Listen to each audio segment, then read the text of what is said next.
Buenas noches y bienvenidos una vez más a NUR para Todos. Quiero pasar al video que hace un tiempo que venía comentando en los directos que tenía ganas de hacer y tiene que ver un poco con el rubro al que yo pertenezco, que es el tema de los efectos visuales y todo lo que tiene que ver con las nuevas tecnologías aplicadas justamente a la realidad virtual, al 3D, a las imágenes y todo ese mundillo que hoy en día parece ser la única vía potable para mantener las bolas giratorias en el espacio, ¿no? Porque ustedes tienen que recordar, por lo menos desde mi punto de vista, el siguiente concepto. Antes a la gente se la convencía solamente a los pocos que estaban educados como para comprender las cosas, ¿no? Porque cuando la gente dice ya hace 2000 años se sabía que, hemos siempre tocado ese tema y no es así, pero más allá de eso, hasta 1900 prácticamente, por decir un número abarcativo, más del 50% de la gente era analfabeta, no entendía nada, apenas sabía lo necesario para poder operar en alguna fábrica o llevar a cabo algún trabajo. Entonces, cuando uno dice hace 2000 años la gente ya sabía, no, siempre fueron unos pocos que pertenecían a altos grados escolásticos, y por lo general esas escuelas eran herméticas, ocultistas, o tenías que, a medida que iba pasando la historia, siempre tenías que encerrarte o en un convento o en un monasterio para tener acceso a esa educación. Te transformaban, antes de ser tal vez un estudioso o un letrado, te transformaban en un religioso y después te daban el conocimiento. Y cuando ya te querías ir de ahí, estabas totalmente adoctrinado. Ese concepto que antes se le mostraba a la gente a través de fórmulas, ecuaciones matemáticas, de ahí la frase de Nikola Tesla: la ciencia de hoy en día ha reemplazado la experimentación en laboratorio por ecuaciones de ecuaciones de ecuaciones. Esas ecuaciones, la intención era que la persona estuviese capacitada para poder transformarla en su mente a una imagen. Ahora, ese proceso ya no lo hace simplemente la mente. Ahora, si sos una persona que no tiene ni idea de ecuaciones, no importa, porque ahora toda esa programación te la va a transformar a una imagen una computadora a través de un proceso de renderización, de interpretación. Literalmente render significa interpretar en la traducción, ¿no? Entonces, hoy en día es más que necesario esta clase de, digamos, como tecnología aplicada al servicio de mantener al modelo heliocéntrico en pie.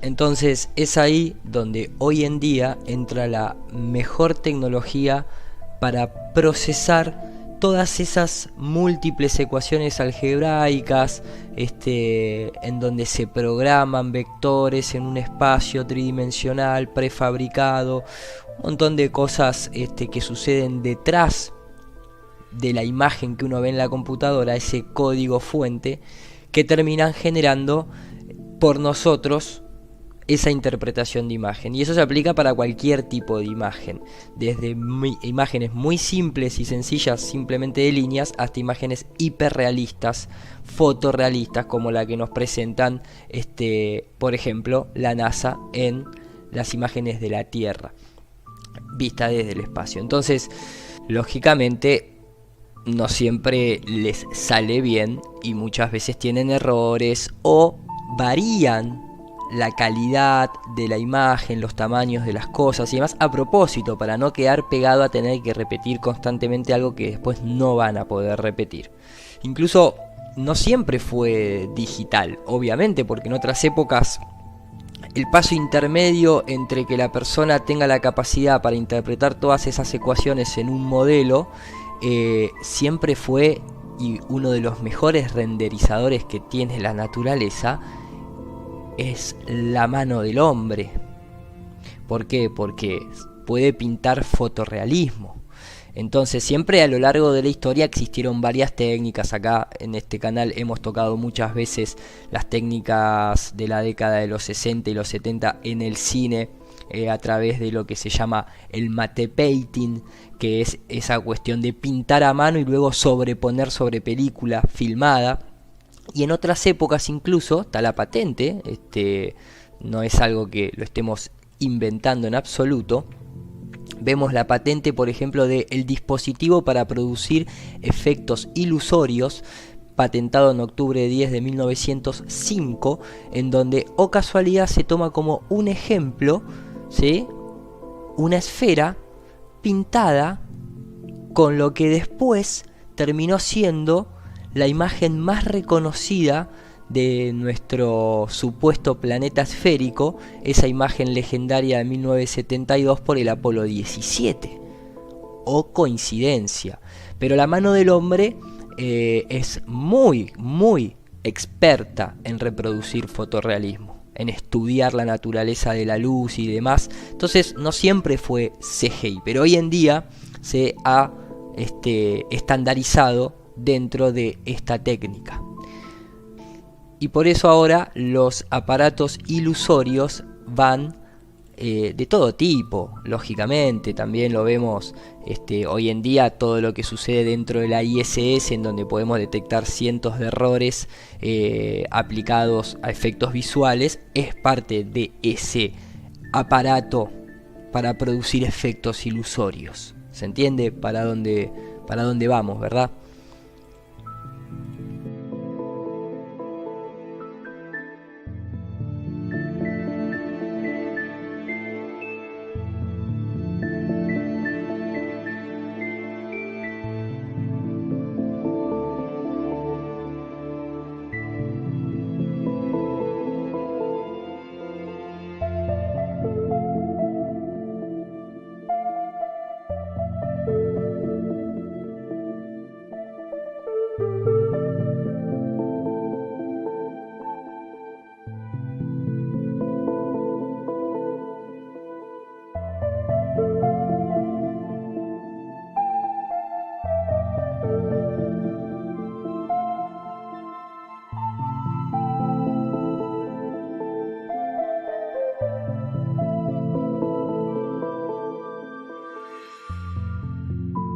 Ese es mi campo, esa es mi área, y me gustaría compartir con ustedes todo lo que se viene avanzando en ese campo, y por eso está conectado incluso con lo que nosotros conocemos como el Blue Beam y demás.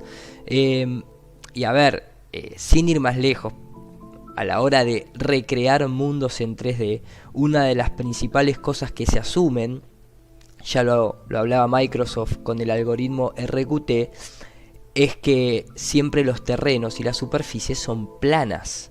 Hay un algoritmo que es el algoritmo RQT, que se utiliza en la mayoría de los simuladores de vuelo o de terrenos y demás, en donde justamente, y esta es la parte interesante, este es un video que yo había hecho al principio de todo, hace mucho tiempo atrás, basado en este algoritmo, porque en computadora, por lo menos dentro de la computación, se habla de que cuando uno se eleva y la línea del horizonte no cambia, no se mueve ni hacia arriba ni hacia abajo, significa que, o se asume que, el plano es infinito. Y eso es algo muy curioso, porque al menos nosotros, hasta las altitudes que podemos observar, ya sea desde pocos metros hasta los 120, 150 kilómetros de altura donde llegan los sounding rockets, la línea del horizonte se mantiene siempre a los ojos del observador. Por eso yo le decía en su momento plano multidimensional infinito. ¿Hay más tierra más allá de la Antártida? No lo sé. ¿El plano es infinito? Tampoco lo sabemos. Pero hay ciertas condiciones que, si no es infinito, el plano es muy grande, y eso implicaría que haya más territorio detrás de la Antártida.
Pero cuando ustedes creen, yo venía hablando de la educación y demás, tal vez se piensan que toda esta cuestión ocultista, cabalista, alquimista, religiosa, de escribas y todo ese tipo de cosas quedó en el pasado. Les recuerdo una noticia muy vigente.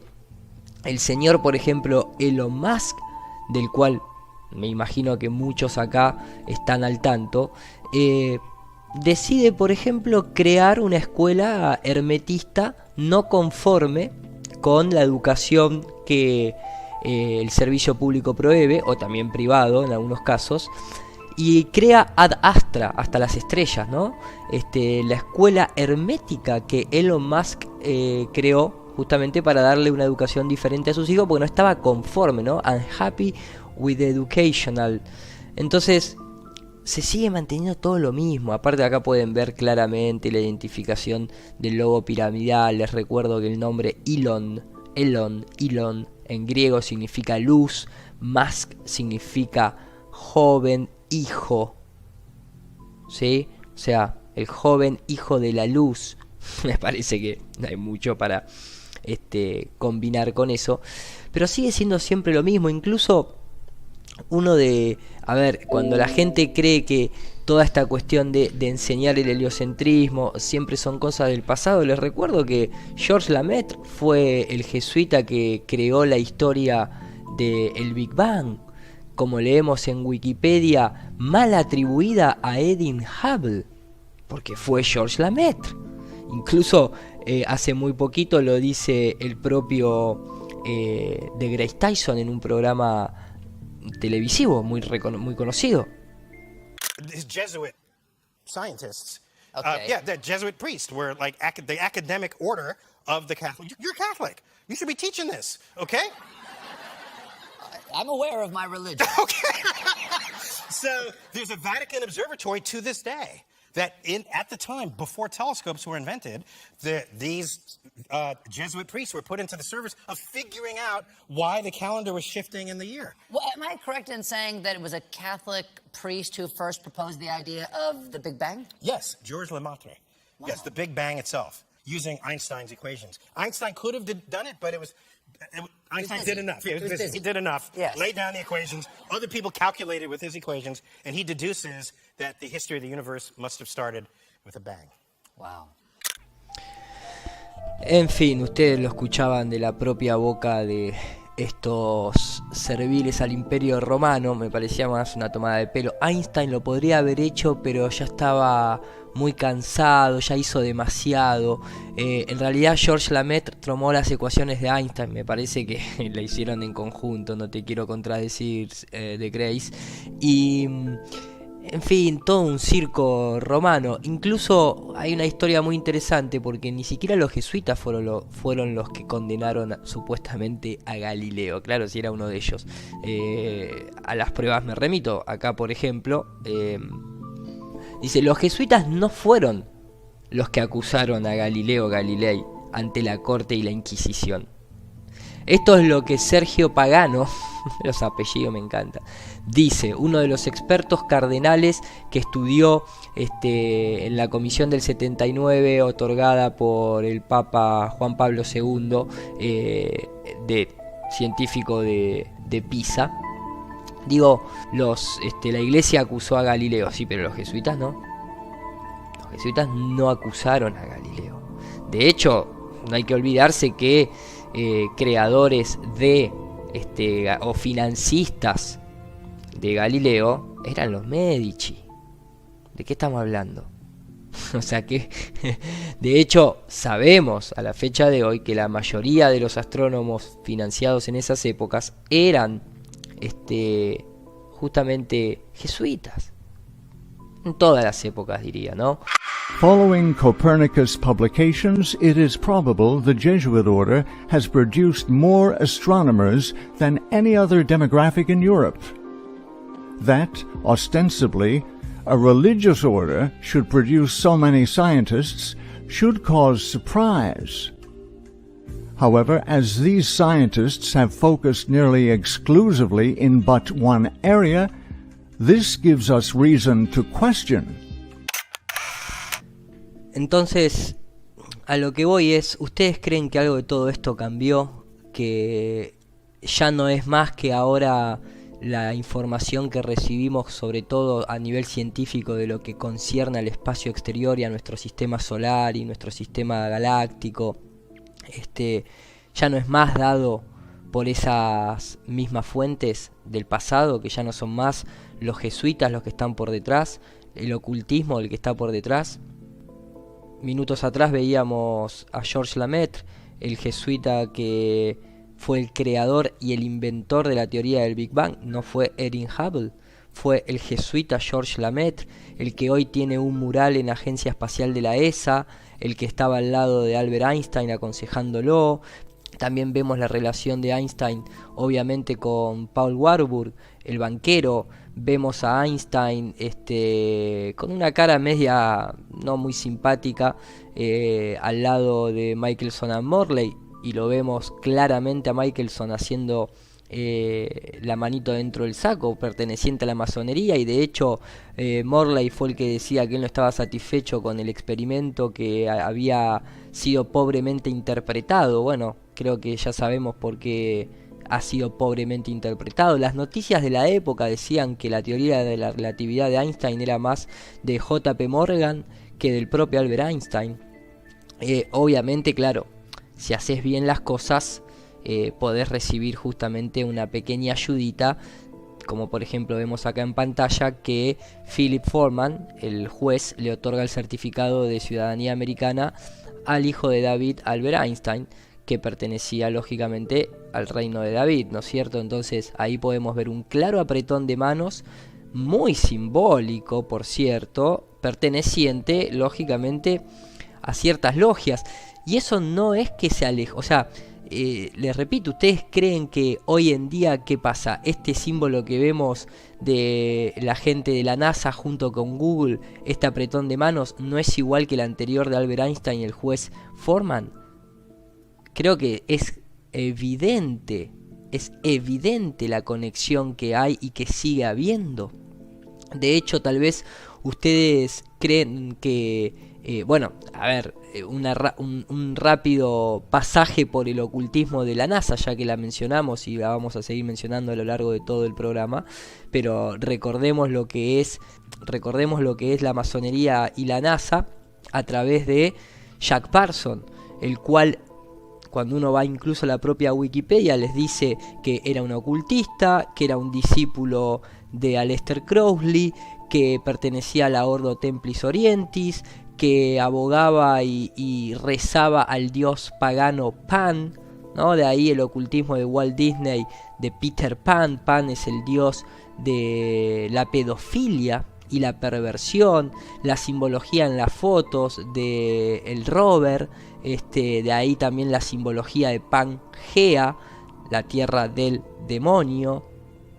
Y es interesante cómo muestran acá la Antártida en Pangea, porque esto no es que estaba ahí abajo del globo. En otro momento vamos a estudiar. No se olviden que los militares norteamericanos usan un mapa llamado The Great Circle, y la disposición ahí es bastante correcta.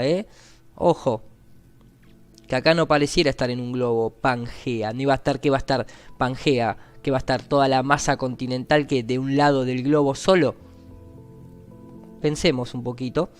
Les decía, la masonería completa y el ocultismo, cuando uno puede ver el cornuto constantemente en todas las misiones espaciales, siempre es lo mismo, la simbología haciendo referencia a Isis o al ojo de Horus, o directamente, como es el caso acá, no solamente del cornuto, sino que los buzos que auxilian a los astronautas para que no se ahoguen tienen directamente tatuajes demoníacos, la conexión de, el simbolismo constantemente del ojo, la conexión de Wernher von Braun y Walt Disney.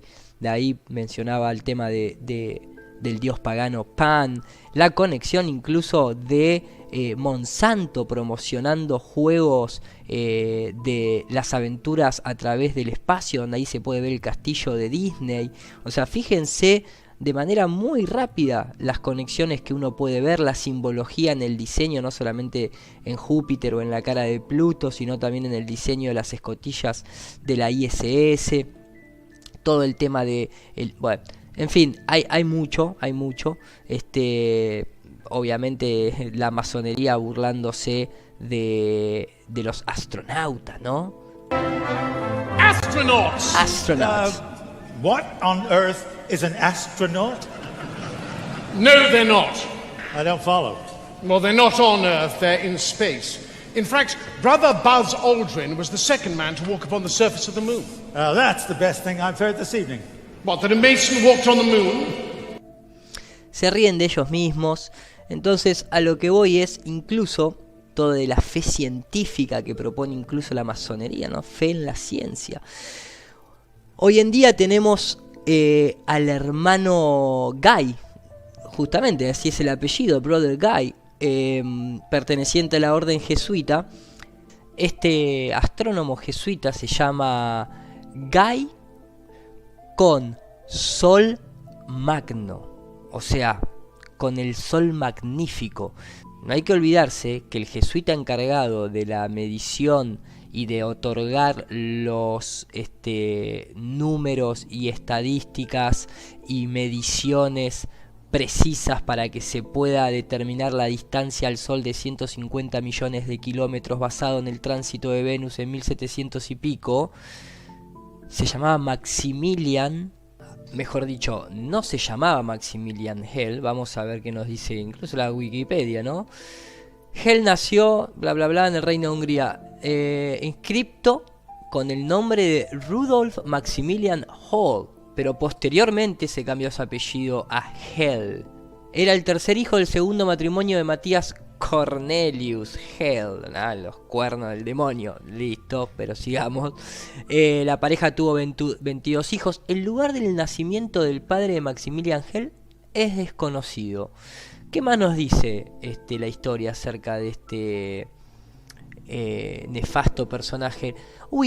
Hell fue designado director del Observatorio de Viena, que, o casualidad, también fue elegido miembro extranjero de la Royal Academy danesa de Ciencias y Letras, que, o casualidad, esta institución le financió la publicación de su trabajo de 1770 que daba cuenta del tránsito de Venus, con el cual hicieron la mentira de la distancia al Sol. ¿Hubo alguna controversia acerca de las observaciones realizadas por Hell en tránsito de Venus? Porque permaneció en Noruega durante 8 meses recogiendo datos científicos no astronómicos sobre las regiones árticas para una enciclopedia que nunca fue editada, en parte debido a la supresión de la orden jesuita. Siempre están ahí. La publicación de sus resultados se retrasó y algunos, especialmente Joseph Johann von Littrow, acusó a Hell póstumamente de falsificar sus resultados. Aún así, un siglo, miren la cara de este muchacho, ¿no? Aún así, el astrónomo matemático estadounidense de origen canadiense estudió las libretas de campo que había hecho Hell y lo exoneró un siglo después de su muerte en Viena. Entonces, podemos ver, incluso, ¿no?, en la simbología de las estatuillas, discúlpenme la mixtura de lenguaje entre inglés y castellano, pero acá podemos ver incluso la simbología, si notan los dibujitos, ¿no es cierto? La hostia, que es, te meten adentro de la boca al sol, y el ángel sosteniendo los ángulos con las mediciones del sol en la línea del horizonte que es plano. Entonces, ¿de qué estamos hablando? ¿Logran ver las conexiones que hay en todo? Aparte, esperen, que hay mucha gente que cree que la curación por magnetismo, porque nosotros somos todo electromagnetismo, todo nuestro plano de existencia es electromagnético. Este mismo tipo, Maximilian Hell, fue el que se interesó en la magnetoterapia, en el poder de curar a través de los imanes, aunque después, posteriormente, todo el crédito se lo llevó Franz Anton Mesmer. Entonces, a lo que voy es, ¿se dan cuenta cómo nos forrean ¿Cuál es la importancia de haber tomado estas mediciones donde se asume incluso que es un plano, pero ellos asumieron que el horizonte estaba curvo, si no las cuentas no le dan para sacar 150 millones de kilómetros al Sol? La importancia es que de ahí se establece la unidad astronómica, que da lugar a todas las mediciones que luego se hacen en el sistema solar y en el espacio exterior. Todas esas mediciones de la distancia de los planetas, de los diámetros del planeta, todo eso está basado en la distancia, en los 8 minutos que supuestamente tarda la luz en viajar hasta nuestro planeta. Entonces, si todas esas mediciones son manipuladas y están tendenciosamente hechas, significa que esa unidad astronómica es una mentira, y por lo tanto significa que todo lo que observamos desde acá, desde Tierra, está mucho más cerca. Unos 90 grados de latitud separan Tahití de Bordeaux. Eso quiere decir que debería haber una clara diferencia en los tiempos registrados por Cook y Hell durante el tránsito de Venus. La base de todos los cálculos era el diámetro de la Tierra, cuya longitud total era conocida. Con objeto de establecer la altura del triángulo formado por Venus y sus observadores, era necesario saber el ángulo alfa. La teoría era que Venus tardaría menos tiempo en cruzar el Sol para los observadores ubicados en el sur del planeta que para los que estuvieran en el extremo norte. A partir de esas diferencias de tiempo, se podría calcular la relación entre el movimiento aparente de Venus a través del Sol en las distintas localizaciones y, por tanto, el ángulo conocido como parallax.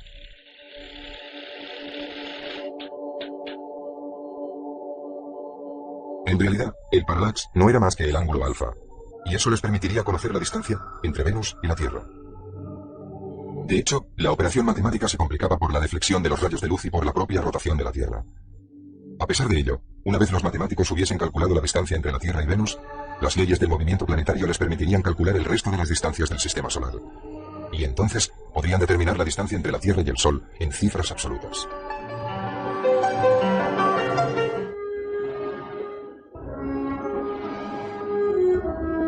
En Bordeaux, Maximilian Hell registró los datos con tanta precisión que recibió el título de mejor observador. Pero esperó un año entero a publicarlos. Eso levantó la sospecha de que había alterado los datos a posteriori. Sin embargo, como buen jesuita que era, solo estaba siendo especialmente minucioso. Pero esperó un año entero a publicarlos. Eso levantó la sospecha de que había alterado los datos a posteriori. Sin embargo, como buen jesuita que era, solo estaba siendo especialmente minucioso. Poco a poco los informes de las expediciones van llegando a París, Londres y San Petersburgo. Ya pueden comenzar a efectuarse los grandes cálculos. Toman parte los mejores matemáticos de Europa. Pero pasa un año antes de que los tiempos registrados por los observadores puedan ser utilizados para calcular el ángulo entre ellos y el Sol. En los círculos académicos el nivel de interés permanece alto. Las clases ilustradas no se cansan de presenciar exhibiciones del paseo de Venus por delante del Sol por medio de linternas mágicas. Finalmente, el director del Observatorio de París publica los resultados. Se ha acordado una cifra, y ahora sabemos que se acerca mucho a la distancia real. La Tierra se encuentra aproximadamente a 150 millones de kilómetros del Sol. Así pues, la unidad astronómica, la base de los cálculos referentes a estrellas y planetas, ha quedado establecida. Así pues, la unidad astronómica, la base de los cálculos referentes a estrellas y planetas, ha quedado establecida. Si uno utiliza la trigonometría con el método de Eratóstenes, pero en lugar de querer determinar el diámetro de la Tierra, ya lo hemos tocado muchas veces, lo que buscamos es la distancia al Sol, pero asumimos que el triángulo rectángulo que se utiliza para determinar trigonométricamente la distancia, la base es plana de ese triángulo, vamos a dar con que el Sol está a una distancia aproximada de 5.000 y pico de kilómetros. ¿Bien? Esa es la importancia de todo esto, y por eso estos tipos se tomaron el tiempo que se tomaron, fueron cuestionados en su época, pero que después que uno muere y todo se va tapando y hacen lo que quieren, básicamente para justificar su modelo heliocéntrico. Les comentaba esto como para que tengan un paralelismo. Sé que ustedes saben que hay que ponerse en modo arborescente porque abrimos varias cosas, pero ahora volvemos nuevamente a toda esta cuestión de la actualidad. Y para que vean que todo esto sigue siendo igual, vamos a retomar con nuestro Guy. O sea, Guy es como decir amigo, o sea, el amigo con el sol grande, ¿no? Porque magno también significa grande, además de magnífico. Y vemos cómo en la actualidad este jesuita del MIT, se pasea dando charlas acerca de cómo fue que en 1972 el Apolo 17 tomó esta gran fotografía desde el espacio enfocando la Tierra. Fíjense que es lo mismo, es la misma gente. Pero no solamente eso, este jesuita también está a cargo, digamos, promociona hoy en día lo que es la teoría darwinista, pero también promociona lo que es el contacto extraterrestre. Se encarga de escribir artículos exo-Vaticana. Hay que olvidarse que el único telescopio binocular está justamente en manos del Vaticano, ¿no? También por algo será, me parece, que habría que tener en cuenta. Además que se llama Lucifer, ¿no? Luciferismo es lo mismo que decir heliocentrismo. Darle la vuelta al Sol es lo mismo que darle la vuelta alrededor de Lucifer. Simbólicamente es exactamente lo mismo. El que lo quiera ver, genial, porque va a poder activar más rápido. El que no lo quiere ver está totalmente dormido. Pero eso es un poco de lo que va de la mano con lo que es el NASA Blue Beam Project, que es, repito, NASA Blue Beam Project. Y dentro de la masonería, incluso cuando uno accede al libro Morals and Dogma, acá puede ver esa famosa simbología de la escuadra y el compás, en donde se dice que obviamente la escuadra es para medir ángulos rectos, formado por dos líneas rectas, que se adapta solo a superficies planas y pertenece solo a la geometría y la medición de la Tierra. Y la trigonometría que lidia con planos, o sea, un triángulo, rectángulo es plano, un sextante se usa con superficie plana. Un astrolabio lo mismo, cuando uno navega en mar abierto y se ubica por las estrellas, asume que el agua es plana y está teniendo en cuenta muchos kilómetros en donde debería ser la base del triángulo en arco, sin embargo no lo hace. Incluso como dice acá, dice que los antiguos suponían que era un plano. La escuadra se utiliza para medir la Tierra plana. En cambio el compás describe círculos que lidian con lo que es la trigonometría esférica, la ciencia de las esferas y el cielo. De hecho, cuando uno va a documentos modernos como el WGS 84, digamos el estándar elipsoidal que se utiliza para muchas cosas, es simplemente la medición de un domo. Se asume que la superficie es plana y circular, y de ahí se utiliza para la trigonometría esférica local. ¿Vean? Son cosas a tener en cuenta. De hecho, la masonería, al principio, esto está incluso hablado por propios masones, la masonería al principio, antes de ser intervenida, cuando en su simbología ponían las columnas, no ponían a la esfera celeste y a la esfera terrestre, ponían al sol y la luna sobre las columnas, y obviamente al ojo que todo lo ve, o a lo que ellos consideraban Gadú y demás, pero no ponían las esferas. Esto fue una infiltración, según autores pertenecientes a la masonería. Esto es una infiltración de la Royal Academy de Londres. Obviamente sabemos a los que pertenecen. Incluso es muy evidente, o sea, ven que a lo que voy es, sigue siendo exactamente lo mismo. Y nos siguen brindando, la información sigue siendo filtrada por las mismas instituciones. Ese es el llamado al que yo estoy haciendo para despertar de esto.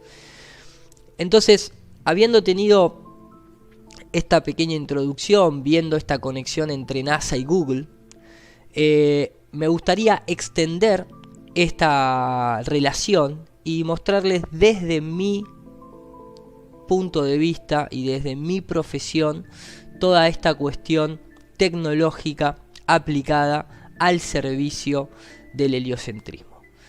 Así que hacia ello vamos. There's a small problem with it because there's a very slight gap in between each orbit. So some of those are painted on. It is photoshopped, but it's has to be. It is photoshopped, but it's has to be. It is photoshopped, but it's has to be.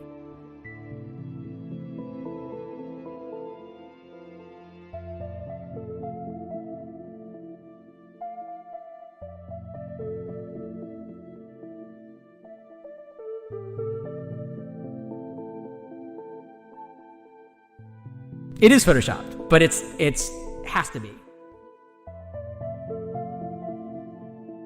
It is photoshopped, but it's has to be.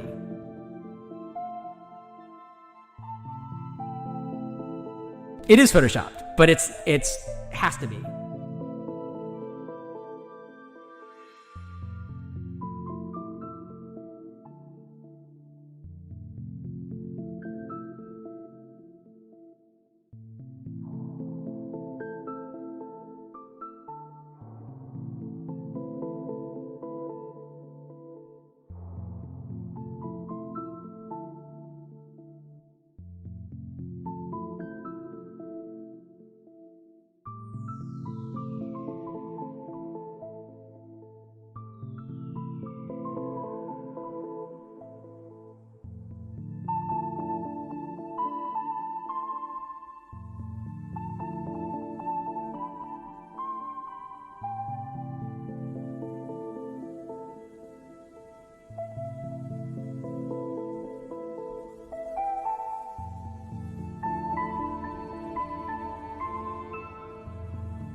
I understand that some believe that we should attempt a return to the surface of the moon first, as previously planned.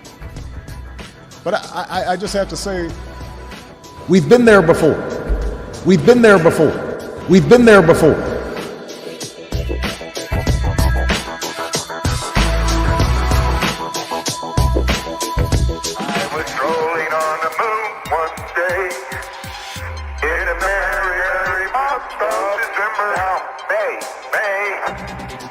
Much to my surprise, a pair of muddy eyes.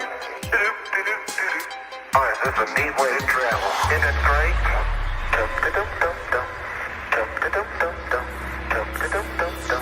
I like to skip along, but me, boy, skip.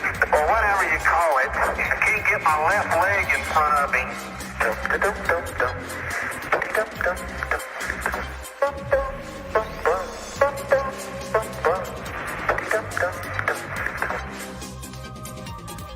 It was almost dangerous. You lose sight of the fact that it's a vacuum out there, and if you spring a leak next to it, you're going to be dead.